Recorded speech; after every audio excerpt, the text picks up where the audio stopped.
कहानी की शुरुआत में हम ड्रासा नाम की एक शार्प शूटर को देखते हैं जो पिछले कई घंटों से एक टनल में छुपी हुई है। दरअसल वह यहाँ अपने शिकार का इंतजार कर रही होती है। ड्रासा को पास के एयरपोर्ट पर एक गवर्नमेंट अफसर को मारने का टास्क दिया गया था। कुछ ही देर बाद रनवे पर एक प्लेन लैंड करता है। ड्रासा को जैसे ही अपना शिकार नजर आया उसने उसे कई किलोमीटर दूर से एक ही शॉट में खत्म कर दिया। ड्रासा अपना ये काम इतनी बारीकी से अंजाम देती है कि वहाँ पर मौजूद गार्ड्स को पता ही नहीं चलता कि गोली किसने और कहाँ से चलाई। मिशन कंप्लीट करने के बाद ड्रासा अपनी माँ की कब्र पर जाती है जहाँ उसका फादर पहले से ही मौजूद होता है। यहाँ हमें ड्रासा के बारे में एक और बात मालूम होती है कि जब भी वह किसी को अपनी राइफल से मारती है तो उस बुलेट के कवर को अपने पास रख लेती है और फिर वह इन बुलेट कवर्स को अपने पिता को सौंप देती है। दरअसल ड्रासा एक कॉन्ट्रैक्ट किलर थी, यानी वह पैसों के लिए लोगों को मारा करती थी और अब तक कई लोगों को मार चुकी थी। इसे लोगों को मारना तो बिल्कुल अच्छा नहीं लगता था, लेकिन अब यह काम उसका पेशा बन चुका था। इसलिए ड्रासा उन बुलेट्स के कवर्स को अपने फादर को पकड़ा देती, जिससे उसका दुख थोड़ा कम हो जाता। ड्रासा अपने पिता को बताती है कि मुझे एक और नया प्रोजेक्ट मिला है जो पूरे 1 साल तक चलेगा। शायद इस दौरान मैं आपसे मिल नहीं पाऊंगी। जिस पर ड्रासा के फादर जवाब देते हैं, तुम हर साल आती हो और मुझे कुछ गोलियों के कवर पकड़ा देती हो, मगर अगले साल ऐसा नहीं होगा। मेरा कैंसर का लास्ट स्टेज चल रहा है, मेरे पास अब ज्यादा वक्त नहीं बचा और अगर आने वाले दिनों में मेरी मौत नहीं हुई तो मैं खुद 14 फरवरी वैलेंटाइंस डे पर अपनी जिंदगी खत्म कर लूंगा, क्योंकि अब मेरे पास जीने की कोई वजह नहीं है। तुम्हारी माँ भी मर चुकी है और तुम भी अपने काम के चलते साल में 1-2 बार मुझसे मिलने आती हो, इसलिए हो सकता है ये हमारी आखिरी मुलाकात हो। ये सुनकर ड्रासा की आंखें भर आती हैं। अब यहाँ सीन शिफ्ट होता है और हम देखते हैं इस कहानी के दूसरे लीड कैरेक्टर लेवाई को। लेवाई की जिंदगी बिल्कुल भी ठीक नहीं चल रही थी। उसे अक्सर भयानक सपने आते थे और नींद उसकी आंखों से कोसों दूर चली जाती थी। एक रात जब उसकी आंख बुरे सपने से खुलती है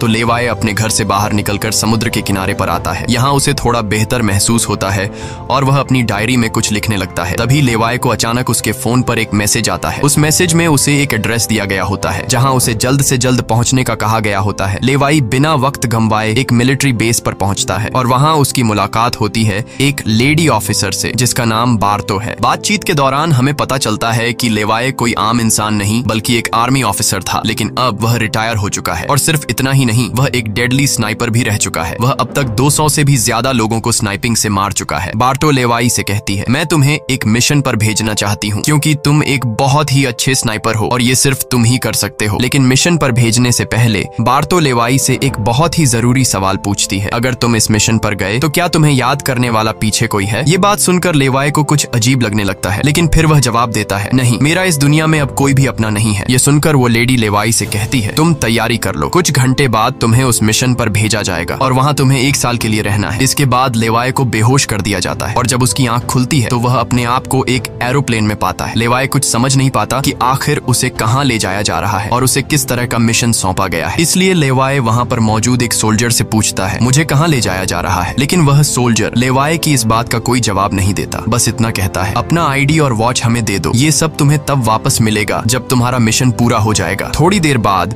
वो सोल्जर उसे बताता है, अब तुम्हारा प्लेन से उतरने का वक्त आ चुका है। कुछ ही मिनटों में हम नो फ्लाइंग जोन एरिया में एंटर करने वाले हैं। यहाँ से आगे जाने की हमें परमिशन नहीं है। बस वह सिर्फ इतना बताता है कि नीचे उतरने के बाद तुम्हें अकेले 32 किलोमीटर नॉर्थ की तरफ पैदल जाना होगा, तब तुम अपनी मिशन वाली जगह पर पहुंच जाओगे। लेकिन लेवाई के दिमाग में अब भी एक ही बात चल रही थी। वो फिर से उस सोल्जर से पूछता है, आखिर हम जा कहाँ रहे हैं? इस पर सोल्जर जवाब देता है, मुझे इस सवाल का जवाब देने का परमिशन नहीं है। मेरी वर्दी में एक माइक्रोफोन लगा हुआ है। अगर मैंने तुम्हें इस जगह के बारे में बताया तो मुझे नौकरी से निकाला जा सकता है या फिर मारा भी जा सकता है। यह बात सुनकर लेवाई के गले में सांसें अटक जाती हैं। इसके बाद उसे एक पैराशूट दिया जाता है और प्लेन का दरवाजा खुलते ही लेवाई कूद जाता है और सेफली लैंडिंग करता है। लेकिन असली गेम तो अब शुरू होता है। 32 किलोमीटर की दूरी उसे पैदल तय करनी थी। लेवाई को पैदल चलते चलते 2 दिन बीत जाते हैं और 2 दिनों का लंबा सफर तय करने के बाद फाइनली वो उस जगह पर पहुंच जाता है। वो देखता है कि ये एक बहुत ही सुनसान इलाका है जहां इंसान तो दूर बल्कि उससे परिंदे भी नहीं दिखाई देते। तभी उसकी मुलाकात जेडी नाम के एक आदमी से होती है। जेडी 1 साल तक यहाँ मिशन पर था, अब उसकी ड्यूटी खत्म हो चुकी है, इसलिए अब लेवाई उसकी जगह संभालेगा। जेडी लेवाई को एक वॉच टावर की तरफ ले जाता है। टावर के टॉप पर पहुंचने के बाद लेवाई को अब भी समझ नहीं आ रहा था कि उसे यहाँ क्या काम करना है। यही सवाल जब वो जेडी से पूछता है तो जेडी जवाब देता है, यहाँ एक बहुत ही गहरी खाई है जिसे गॉर्ज नाम दिया गया है। ये एक बहुत ही मिस्टीरियस और गहरी खाई है जिसके बॉटम तक आज तक कोई भी नहीं पहुंच पाया। तुम्हारा काम बहुत ही सिंपल है, तुम्हें इस खाई की पहरेदारी करनी है। इसके बाद वो लेवाई को यहाँ के स्ट्रिक्ट रूल्स बताता है। वह कहता है, तुम यहाँ से बाहर महीने में एक ही बार हेडक्वार्टर फोन कर सकते हो, चाहे कुछ भी हो जाए। तुम बाहर की दुनिया से जुड़ने की उम्मीद मत रखना। ये टावर, जिसे हम वेस्ट टावर कहते हैं, इसके ठीक सामने ईस्ट टावर है, वह रशिया का है। वहाँ भी एक गार्ड अपनी ड्यूटी निभा रहा है, लेकिन तुम दोनों के बीच कोई भी कांटेक्ट अलाउ नहीं है। तुम्हें सिर्फ अपनी ड्यूटी पर ध्यान देना है और हाँ, आने वाले खतरे के लिए हर वक्त तैयार रहना, क्योंकि यहाँ तुम पर किसी भी वक्त हमला किया जा सकता है। यहाँ ऑटोमेटिक गन्स और नीचे ढेर सारे लैंड माइंस लगाए हुए हैं। अगर ऑटोमेटिक गन्स में गोलियां खत्म हो जाए तो उसे हमेशा रिलोड रखना, क्योंकि हमले के दौरान ऑटोमेटिक गन्स तुम्हारी बहुत काम आएगी। और आखिरी बात, अगर तुम्हें कभी भी यहाँ तेज सायरन की आवाज सुनाई देने लगे तो तुम बिना सोचे समझे यहाँ से भाग जाना। जेडी कहता है, मुझे भी नहीं पता कि ऐसा क्यों बोला गया है, लेकिन मुझे जो पिछले ड्यूटी वर्कर ने बताया था वही मैं तुम्हें बता रहा हूँ। लेवाई उसकी सारी बातें अच्छी तरह से सुन लेता है, पर उसका सवाल एक ही था। वह पूछता है, आखिर यहाँ ऐसा क्या है जिसके लिए इतनी स्ट्रिक्ट सिक्योरिटी लगाई गई है? तभी जेडी एक ग्रेनेड निकालता है और इस ग्रेनेड को उस गहरी खाई में फेंक देता है। ग्रेनेड जैसे ही खाई की गहराइयों में धमाका करता है, वहाँ से एक अजीब भयानक आवाज गूंजने लगती है। वो आवाज किसी इंसान की बिल्कुल भी नहीं थी, वो किसी ऐसी चीज की थी जो अंधेरे में छुपी थी। जेडी लेवाई की तरफ देखता है और कहता है, ये आवाज जो तुम सुन रहे हो, ये उन क्रीचर्स की है जिन्हें हम होलोमैन कहते हैं। ये क्रीचर्स इस घड़े के अंदर रहते हैं और तुम्हारी यहाँ पर ड्यूटी ये है कि इस घड़े के अंदर से किसी भी क्रीचर को बाहर निकलने नहीं देना है। कहा जाता है कि 1940 में यूएस आर्मी के 2400 आर्मी सोल्जर्स को इस गड्ढे के अंदर भेजा गया था, ताकि यह सोल्जर्स उस गड्ढे के अंदर मौजूद सभी क्रीचर्स को खत्म कर सकें। लेकिन आज तक उनमें से एक भी जिंदा सोल्जर वापस लौट कर नहीं आया। और अब जेडी लेवाई को पूरी इंफॉर्मेशन, हर एक चीज का बताकर घर वापस जाने की तैयारी करने लगा, क्योंकि उसने यहाँ 1 साल की ड्यूटी पूरी कर दी। अब लेवाई को यहाँ 1 साल तक ड्यूटी देनी थी। जेडी लेवाई को अलविदा कहकर यहाँ से निकल पड़ता है। वह बहुत खुश था क्योंकि 1 साल बाद वह घर जाने वाला था, लेकिन उसे पता नहीं था कि आगे उसके साथ कुछ ऐसा होने वाला है जिसके बारे में सोचने से भी डर लगता है। लोकेशन पर पहुंचने के बाद जेडी जैसे ही स्मोक करता है, तब एक हेलीकॉप्टर उसे लेने के लिए आता है। वह हेलीकॉप्टर उसके लिए रस्सी नीचे फेंकता है और जेडी इस रस्सी के जरिए ऊपर हेलीकॉप्टर में चढ़ने लगता है। हेलीकॉप्टर में बैठा एक सोल्जर पहले जेडी की आइडेंटिटी कंफर्म करता है। जेडी जब उसे अपनी पूरी इंफॉर्मेशन देता है तो हेलीकॉप्टर में बैठा वो सोल्जर पहले जेडी को शूट करता है और उसके बाद उसकी रस्सी काट कर उसे नीचे गिरा देता है। अब यहाँ एक बात तो साफ हो चुकी थी कि जो इस जगह आता है वो यहाँ से कभी लौट नहीं पाता। इसके बाद हमें अगले दिन का सीन दिखाया जाता है। लेवाई अपने काम को निभाने लगता है। सबसे पहले वो यहाँ की कुछ रिपोर्ट्स चेक करता है और जिन ऑटोमेटिक गन्स में गोलियां खत्म होती हैं उन्हें रीलोड करता है। इसी तरह से दिन गुजरते हैं और फिर 1 महीना। अब लेवाई को ये जगह बोरिंग फील होने लगी। वो सोचता है कि क्या 1 साल तक यहाँ बस अकेले ही रहना है, न किसी से बातचीत और न ही कोई एंटरटेनमेंट। इसीलिए टाइम पास करने के लिए वो अलमारी में रखी किताबें पढ़ने का सोचता है। जब वो अलमारी से किताबें निकालता है तो अचानक उसकी नजर अलमारी के पीछे की दीवार पर पड़ती है। उस दीवार पर कुछ नोट्स लिखे होते हैं। ये उन सभी लोगों के नोट्स थे जो इससे पहले इस टावर में अपनी ड्यूटी कर चुके थे। हर नोट में डर, अकेलापन और होलोमैन के खतरों का जिक्र था। एक दिन लेवाई को वेस्ट टावर से मशीन चलने की आवाज आती है। लेवाई जल्दी से अपने टेलीस्कोप से दूर से ईस्ट टावर को देखने की कोशिश करता है और तभी उसे एक लड़की दिखाई देती है। और ये लड़की कोई और नहीं बल्कि ड्रासा होती है, जो कि उसकी अच्छी स्नाइपिंग की वजह से उसे इस टावर पर ड्यूटी दे दी गई थी। ड्रासा की खूबसूरती देखते ही लेवाई की नजरें उस पर जम जाती हैं, लेकिन लेवाई उससे बात नहीं कर पाता क्योंकि ऐसा करना रूल्स की खिलाफ वर्जी थी और ड्रासा को भी वेस्ट टावर में बैठे लेवाई के बारे में पता चल चुका था। अब इसी तरह से दिन गुजरते हैं और ये दोनों सोचते हैं कि क्या हमें एक दूसरे से बात करनी चाहिए या नहीं। कुछ दिन बाद ड्रासा का जन्मदिन आता है। अकेलेपन में घिरी हुई ड्रासा को लगता है कि उसे किसी से बात करनी चाहिए। वो लेवाई से बात करने की कोशिश करती है। ड्रासा एक व्हाइट बोर्ड के जरिए लेवाई से पूछती है, तुम्हारा नाम क्या है? इस पर लेवाई को रूल्स याद आते हुए कहता है कि नाम बताना अलाउड नहीं है, लेकिन ड्रासा मुस्कुराते हुए अपना नाम बताती है, मेरा नाम ड्रासा है। लेवाई भी ज्यादा न सोचते हुए अपना नाम बता देता है। ड्रासा बताती है कि आज मेरा बर्थडे है और ड्रासा अपने बर्थडे को सेलिब्रेट करते हुए डांस करने लगती है। ड्रासा लेवाई से पूछती है, क्या तुम्हें डांस करना आता है? लेवाई बताता है, नहीं, मुझे डांस करना बिल्कुल भी नहीं आता। जिस पर ड्रासा पूछती है, तो फिर तुम्हें क्या करना आता है? लेवाई जवाब देते हुए बोर्ड पर पर लिखता है, मैं शूटिंग थोड़ी बहुत अच्छी कर लेता हूँ। यहाँ ट्रासा उसकी शूटिंग स्किल्स चेक करने के लिए अपने टावर पर एक छोटी सी बॉटल उसके सामने रख देती है और लेवाई अपने टारगेट को निशाने पर रखते हुए एक ही गोली में उस बॉटल को फोड़ देता है। अब यहाँ ट्रासा भी पीछे रहने वाली नहीं थी। वह भी अपनी शूटिंग स्किल्स को दिखाते हुए लेवाई के टावर में रखी एक छोटी सी बॉटल को बिल्कुल परफेक्ट शूट कर लेती है, जिससे लेवाई को पता चलता है कि ट्रासा कोई आम लड़की नहीं बल्कि वह एक डेडली स्नाइपर है। धीरे धीरे दोनों की बातचीत बढ़ने लगती है। ट्रासा और लेवाई एक दूसरे को समझने लगते हैं, लेकिन तभी जब ये दोनों बातचीत में मसरूफ होते हैं, ट्रासा की नजर अचानक नीचे गड्ढे की तरफ जाती है। वो देखती है कि नीचे से कुछ भयानक क्रीचर्स यानी होलोमैन तेजी से वेस्ट टावर की तरफ चढ़ रहे हैं। वह जल्दी से लेवाई को अलर्ट करती है, नीचे देखो, तुम्हारी तरफ कुछ क्रीचर्स बढ़ रहे हैं। लेवाई जैसे ही नीचे देखता है, उसकी आंखें चौंक जाती हैं। नीचे सिर्फ एक या दो नहीं बल्कि हजारों क्रीचर्स ऊपर की ओर बढ़ रहे होते हैं। वो बिना वक्त गंवाए अपनी स्नाइपर राइफल उठाता है और एक एक करके क्रीचर्स को शूट करने लगता है, लेकिन क्रीचर्स की तादाद इतनी ज्यादा होती है कि लेवाई उन्हें अकेले संभाल नहीं पाता। इसलिए ट्रासा भी अपनी मशीन गन से गोलियां बरसाने लगती है। अब वेस्ट टावर यानी ट्रासा की तरफ भी क्रीचर्स बढ़ने लगे। ये दोनों अपनी अपनी साइड से इन क्रीचर्स को मारने लगते हैं, लेकिन तभी लेवाई देखता है कि एक क्रीचर ऊपर ट्रासा के टावर तक पहुंच चुका है और वह क्रीचर जैसे ही ट्रासा पर हमला करने वाला होता है तो लेवाई ईस्ट टावर से अपनी जबरदस्त स्नाइपिंग स्किल्स का इस्तेमाल करते हुए उस क्रीचर को मार गिराता है। अब लेवाई और ट्रासा दोनों को एहसास हो जाता है कि इस खतरनाक जगह में अगर जिंदा रहना है तो उन्हें मिलकर लड़ना होगा। सब कुछ संभालने के बाद ट्रासा बताती है, ये मेरी लाइफ का सबसे बेस्ट बर्थडे था। अगली सुबह लेवाई नीचे लगी लैंड माइंस को ठीक करता है और ऑटोमेटिक गन को रीलोड करता है। तभी अचानक खाई के अंदर से एक ड्रोन निकलता है। वो ड्रोन कुछ सेकंड्स तक लेवाई की तरफ देखता है। ड्रोन अजीब तरीके से स्कैन करता है। ये देखकर लेवाई हैरान रह जाता है और उसे कुछ समझ नहीं आता कि ये ड्रोन क्यों और किसके लिए भेजा गया था। इस तरह से दिन गुजरते हैं और फिर महीने। इन दोनों की आपस में दोस्ती होने के बाद अब उनके दिन अच्छे गुजर रहे थे और अब उन्हें अकेलापन बिल्कुल भी महसूस नहीं होता था। पर एक दिन ट्रासा बहुत ज्यादा सैड होती है क्योंकि आज 14 फेब था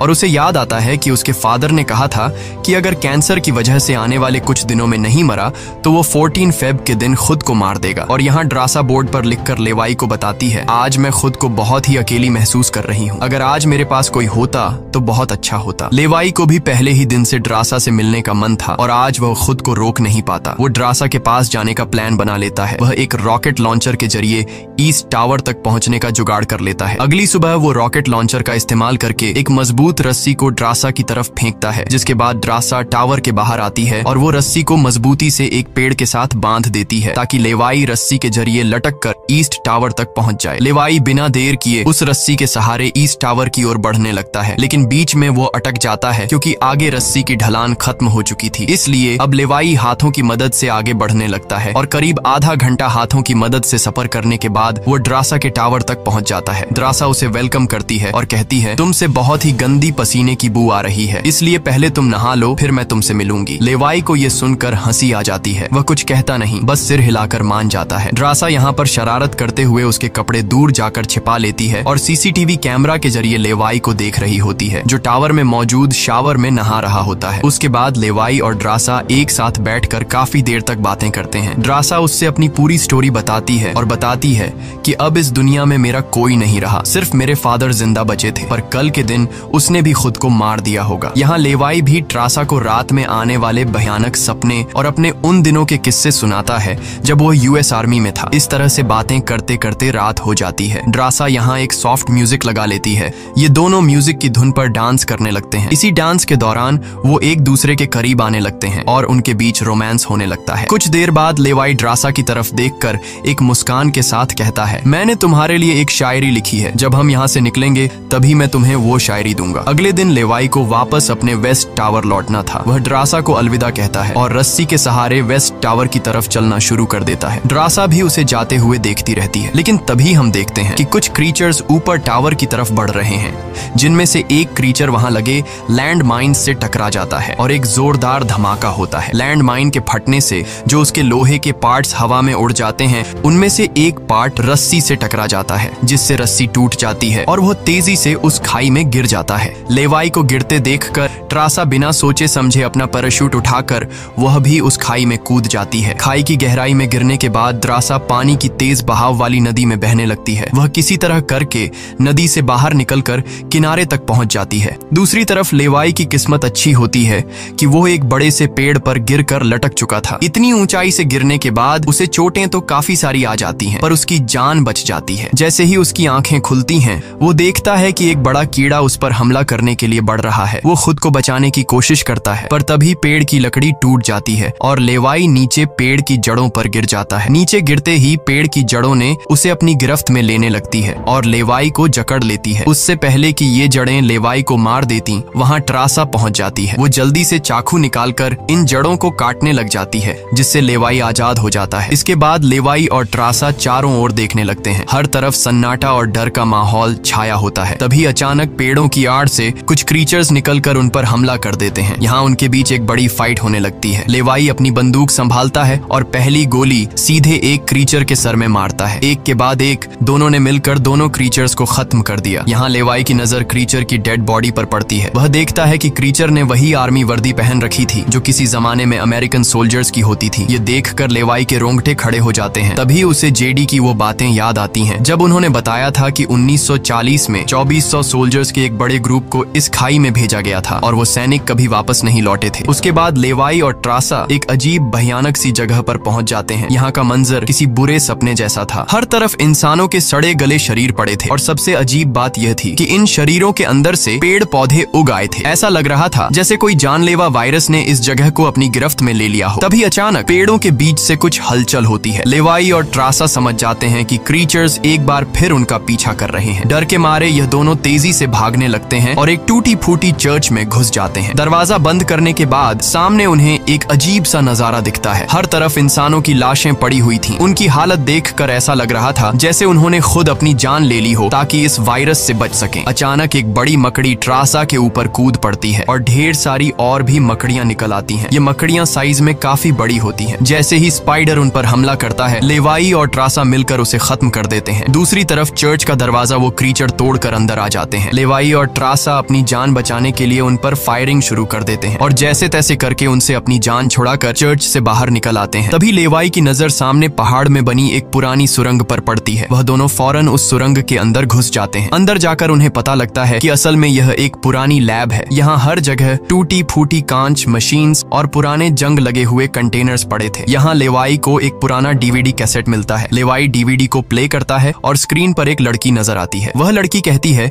कि हम लोग यहाँ एक सीक्रेट केमिकल मिसाइल प्रोजेक्ट पर काम कर रहे थे। हमारे साथ सैकड़ों साइंटिस्ट थे, पर एक दिन यहाँ भूकंप आया। भूकंप के तेज झटके से मिसाइल की केमिकल लीक हो गई। जहरीला केमिकल हवा में मिलने लगा। कुछ ही घंटों में लोग वायरस से इन्फेक्ट होने लगे। वह लड़की अपना पेट दिखाते हुए बताती है कि मैं भी इन्फेक्टेड हूँ। हालांकि हमने मिलिट्री को सब कुछ बताया। हमने उनसे कहा कि इस पूरे इलाके को बॉम्बिंग करके तबाह कर दिया जाए ताकि इन्फेक्शन और फैल न सके, लेकिन उन्होंने हमारी बात नहीं सुनी। इस वीडियो को देखने के बाद लेवाई को वहाँ एक नए जमाने का कंप्यूटर मिलता है। लेवाई को समझ नहीं आता कि इस जगह में आज के दौर का कंप्यूटर कैसे रखा गया है। लेवाई उसे ऑन करता है और उसमें मौजूद जानकारी को देखकर एकदम सुन रह जाता है। उसे डार्क लेक नाम की एक कंपनी के बारे में पता चलता है जो पैरामिलिट्री बनाने का काम करती है। ये कंपनी यहाँ से इन्फेक्टेड लोगों के सैंपल्स इकट्ठा करके अपने कंट्री के सोल्जर्स को सुपर सोल्जर्स में कन्वर्ट करने के लिए उन पर एक्सपेरिमेंट करती है। यही वजह है कि कोई भी देश इस जगह को मिटाना नहीं चाहता। इसके अलावा लेवाई को यह भी पता चलता है कि यह जो खाई है यहाँ पर एक बहुत ही बड़ा मिसाइल है जिसकी एक्टिवेशन पर जब वो फटेगा तो 4.2 किलोमीटर की लंबाई में सब कुछ मिटा देगा। लेवाई और ट्रासा ये सारा राज समझ जाते हैं। उन्हें पता चल जाता है कि जिस लेडी बार्तो ने उन्हें यहाँ भेजा था वही इस जगह की ओनर है और वो इस जगह का गलत इस्तेमाल कर रही है। और इस जगह को सीक्रेट रखने के लिए लेडी बार्तो हमेशा ऐसे इंसान को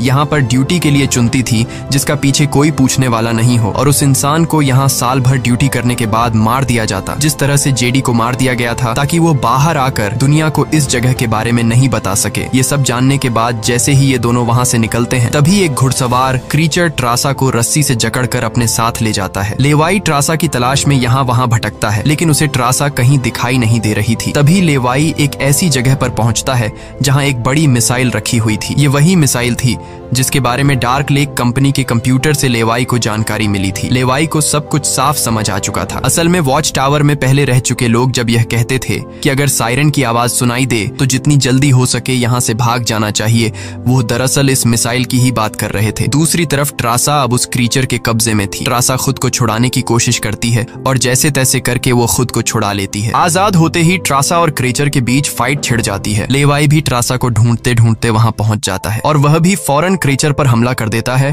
और ये दोनों मिलकर उसे आग लगाकर जला देते हैं। और अब बारी आती है इन लोगों की यहाँ से निकलने की, मगर आगे का रास्ता और भी ज्यादा मुश्किल था। जैसे ही लेवाई और ट्रासा आगे बढ़ते हैं, सामने एक खतरनाक इलाका आता है जहाँ से निकलना एक बहुत ही बड़ा चैलेंज था। यहाँ इंसान और पौधे आपस में पूरी तरह से जुड़े हुए थे, जैसे कि वह किसी खतरनाक एक्सपेरिमेंट का नतीजा हो। खैर, ये लोग हर कदम को संभाल कर रखते हुए आगे बढ़ते हैं कि तभी ट्रासा का पैर फिसल जाता है, जिससे ये पौधे एक्टिवेट हो जाते हैं। वो ट्रासा को जकड़ लेते हैं, लेकिन यहाँ लेवाई हिम्मत दिखाते हुए आगे बढ़ता है और अपनी पूरी ताकत से ट्रासा को छुड़ा लेता है। वह बॉम्ब का इस्तेमाल करके वहां के पूरे प्लांट सिस्टम को उड़ा देता है। लेवाई ट्रासा को लेकर वहां से बाहर निकल आता है। थोड़ा सा आगे चलने के बाद उन्हें एक गैराज नजर आता है जहां पर एक गाड़ी खड़ी होती है। ये दोनों जल्दी से उस गाड़ी में बैठ जाते हैं और उस जगह से निकलने की कोशिश करने लगते हैं। आखिरकार कुछ दूरी तय करने के बाद उन्हें एक रस्सी नजर आती है जो ऊपर वॉच टावर तक जाती थी, लेकिन अब वो क्रीचर्स भी उनका पीछा करते हुए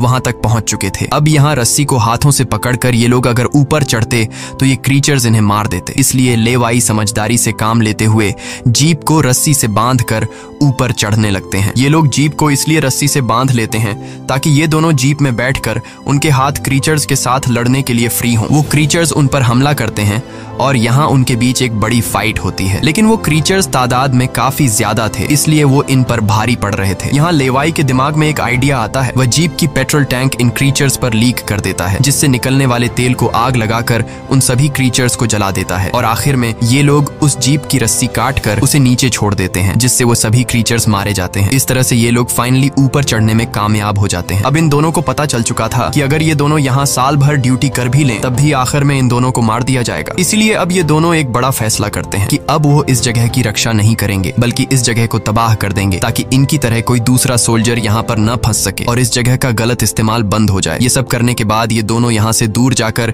एक नई जिंदगी की शुरुआत करेंगे। यहाँ ट्रासा कहती है, मेरे पास फ्रांस में छुपने के लिए एक जगह है, हम वहाँ जाकर शादी करेंगे और आगे की जिंदगी वहीं पर बिताएंगे। लेवाई ट्रासा की बात मान जाता है और अब वह कहता है, मुझे वापस अपने टावर पर जाना होगा। मैं वहाँ जाकर टावर में एक बॉम्ब फिट करूंगा और साथ ही इस मिसाइल को भी एक्टिवेट कर दूंगा, जिससे यह पूरी जगह तबाह हो जाएगी। जिसके बाद लेवाई रस्सी की मदद से अपने टावर तक पहुंच जाता है। इस बीच लेडी बार्तो लेवाई से कांटेक्ट करती है और सवाल करती है, क्या तुम इस गड्ढे के अंदर गए थे, क्योंकि किसी ने हमारे कंप्यूटर को ऑन किया है। लेवाई यहाँ पर झूठ बोलकर बताता है, नहीं, मैं वहाँ नहीं गया था। लेकिन बार्तो जानती है कि लेवाई झूठ बोल रहा है। उन्होंने सिक्योरिटी कैमरास में सब कुछ देख लिया था कि लेवाई और ट्रासा दोनों गड्ढे के अंदर गए थे। फिर भी वो अपनी बात को आगे बढ़ाते हुए कहती है, अगर तुम नहीं गए तो फिर जाहिर सी बात है कि यह सारा काम उस वेस्ट टावर वाले गार्ड का है। तुम एक काम करो कि उस वेस्ट टावर वाले इंसान यानी ट्रासा को मार दो, क्योंकि उसने रूल तोड़ा है। यहाँ लेवाई हाँ तो बोल देता है, लेकिन बार्तो को पता चल चुका था कि यह उसे नहीं मारेगा और वह समझ चुकी थी कि ये दोनों अब यहाँ से भागने वाले हैं और बाहर जाकर दुनिया को इस जगह के बारे में बता देंगे। इसीलिए वह खुद हेलीकॉप्टर में यहाँ पहुँचती है, लेकिन बार्तो के पहुँचने से पहले ये दोनों अपनी पूरी तैयारी कर चुके थे। लेवाई टावर से काफी दूर जाकर अपनी लाइफ का सबसे लंबा शॉट लेता है और सीधा उस टावर पर गोली मारता है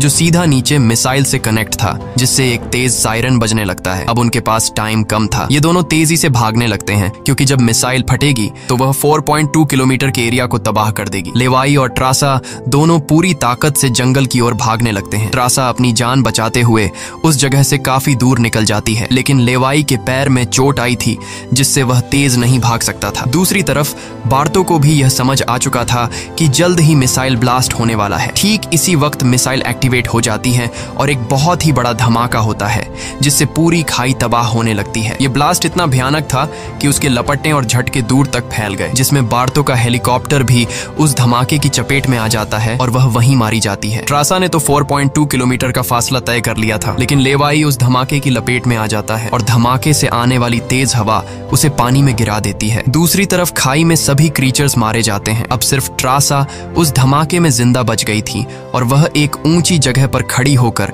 लेवाई का इंतजार करने लगी। इंतजार करते करते रात हो जाती है, लेकिन लेवाई का कोई अता पता नहीं चलता। वो समझ जाती है कि अब लेवाई जिंदा नहीं रहा, जिसके बाद कहानी यहाँ से कुछ महीने आगे शिफ्ट होती है। ट्रासा लेवाई की लिखी हुई कविता को पढ़ती है। हर एक शब्द में उसे लेवाई की यादें महसूस होती हैं। आंखों में आंसू लिए वो अपने दिल को संभालने की कोशिश करती है। अब ट्रासा एक नई जिंदगी की शुरुआत करते हुए फ्रांस के एक होटल में वेट्रेस की जॉब करने लगती है, लेकिन फिर अचानक एक दिन ट्रासा के सामने लेवाई आकर खड़ा हो जाता है। वह जिंदा था। लेवाई को देखकर ट्रासा की आंखें खुली की खुली रह जाती हैं। वह खुशी के मारे दौड़कर लेवाई को गले लगाती है और इसी के साथ यह कहानी खत्म हो जाती है। अगर वीडियो आपको अच्छी लगी हो तो हमारे चैनल को सब्सक्राइब और वीडियो को लाइक जरूर कीजिएगा।